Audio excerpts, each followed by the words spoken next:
Now let's move on to purchase transactions. In this project, we carried out 3 types of purchase transactions, such as cash purchase, credit purchase, and purchase returns. In total, there were 14 raw material transactions, 8 in cash and 6 on credit, 3 auxiliary material transaction purchase, and 1 return transactions. All of these transactions follow the flow that has been set up in Accurate, starting from purchase order, then receive item, and finally purchase invoice.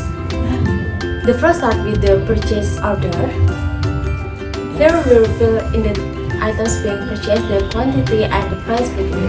One important thing to note: at this stage, no journal entry has been created yet. The purchase order is simply a commitment document sent to the supplier. No goods have moved, and no obligation has been recognized by the system yet. Once the goods physically arrive, we create a receive item and link it directly to the purchase order we made earlier. This is where the first journal entry is automatically generated by the system. The system automatically debits raw material inventory, meaning our stock increases, and credits is unbilled goods. This is a temporary account indicating that goods have been physically received but the supplier's invoice hasn't come yet. So at this point, the inventory balance has already increased on the balance sheet, but accounts payable has not appeared yet. Next, once the invoice from the supplier arrives, we create a purchase invoice and link it to the received item we made earlier. This is where the final journal entry is formed. The system debits unbilled goods that temporary account is now closed, and credits is account payable. The obligation to pay the supplier is now officially recorded in the system. So after the purchase invoice is created, the inventory has increased and accounts payable appears according to the transactions value. The system works in line with the accrual principle. The obligation is recognized when the event occurs, not when the cash is paid out. For cash purchase, the flow is slightly different. After the invoice is created, it's usually followed by purchase payment in the same period. So the payable that appears is then right away and the cash balance decreases immediately. And for returns, we use the purchase return feature in Accurate. The journal entry form is the reverse. The system credit raw material inventory, its meaning stock is decreases, and debits account is payable, meaning the obligation to the supplier is reduced according to the value of the returned goods.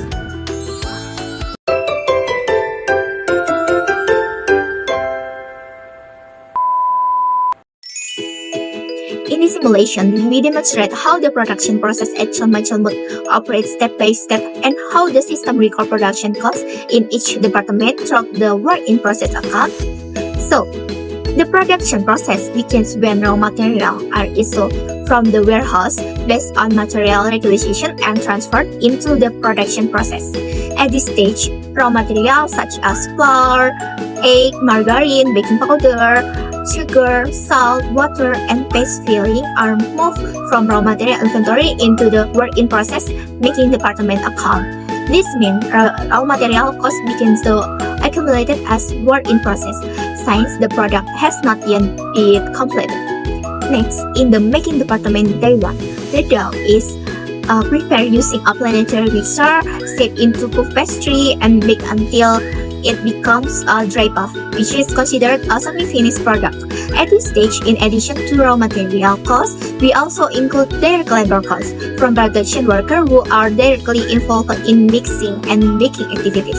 And then, manufacturing overhead costs such as electricity, water, and oven gas are charged to WIP account because these costs support the production process but cannot be directly traced a specific unit of product.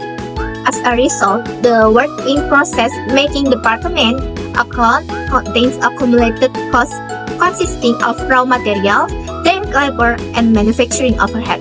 After the making process is completed, the product cannot yet be sold because it is still classified as a semi-finished product. Therefore, the accumulated cost in work-in-process making department is transferred through a process transfer into the work-in-process filling department account.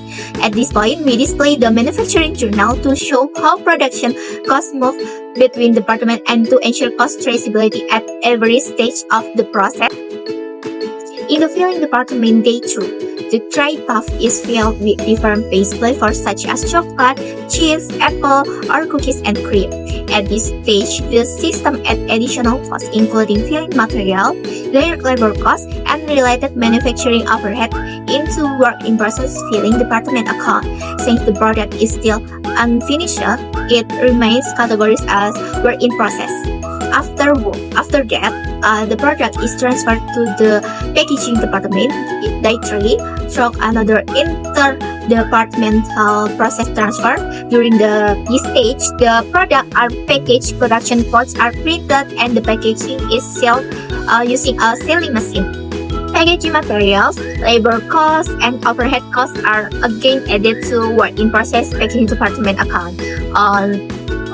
Once the actual production process is completed, the system transfers the 𝗣𝗿𝗃 into finished good inventory, meaning the products are completed are ready for sale.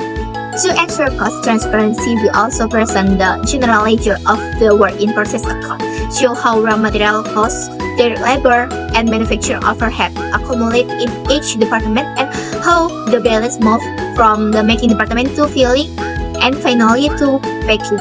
Through this system, company can trace production costs more accurately at every stage and support the calculation of production costs using the process costing approach.